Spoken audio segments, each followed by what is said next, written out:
Hola, com estan? Ens estan volent espantar amb la història de quedar fora de la Unió Europea. Considerar que Catalunya quedaria aïllada internacionalment si es convertís en un estat independent mereix alguns comentaris.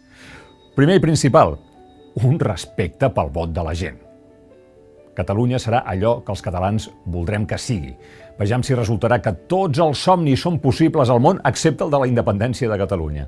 Vejam si podem triar amb qui ens casem i quina identitat sexual volem tenir, però no en quin país volem viure i quina identitat nacional volem que ens defineixi. Vejam si alguns només creuen en la democràcia quan els va a favor. Obama, com recorda avui Xavier Bosch a la contraportada, el dia del Yes Weekend va dir: fa unes setmanes ningú no podia imaginar el que hem aconseguit. Alguna cosa està passant perquè la gent no voti ja el seu partit, sinó per les esperances que tenen en comú. I va acabar dient: la por no ha de ser mai més un argument per guanyar les eleccions. Obama. La por. El govern, els partits i els mitjans espanyols volen que votem per por. Incapaços d'oferir un projecte suggestiu de vida en comú, ens espanten, no amb que deixarem de ser espanyols, el que constata el seu gran fracàs, sinó que deixarem de ser europeus. La por com a argument per guanyar unes eleccions.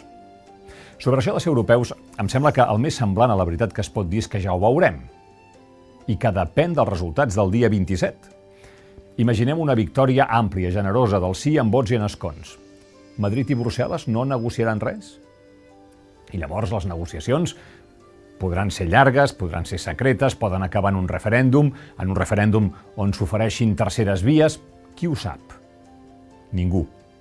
Algú creu que després d'aquests 5 anys de manifestacions, de 9-N i amb els resultats del diumenge podrem continuar com sempre?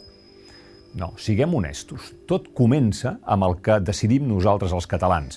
Per això els deia l'altre dia que Cameron, Merkel i Obama poden fer declaracions més o menys vagues o sinceres, de manual o no, però el 27S a la nit preguntaran: què han votat els catalans?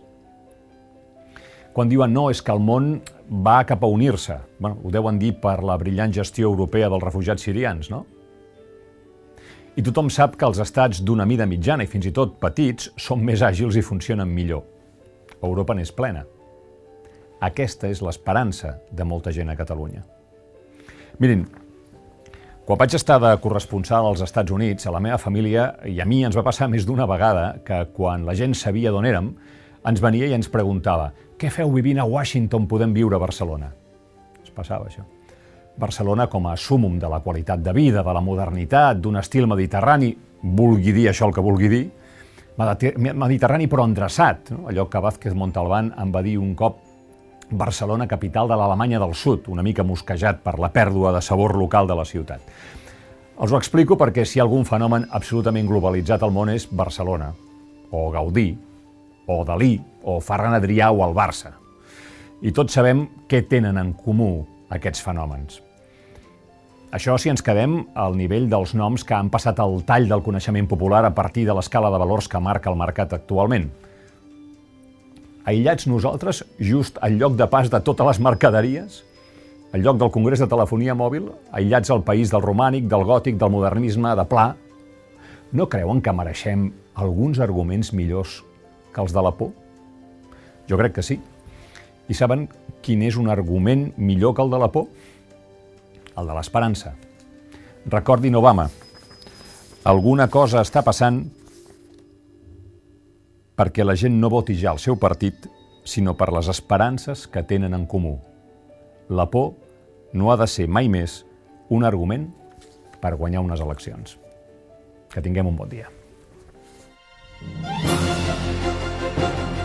La Caixa ha patrocinat aquest programa.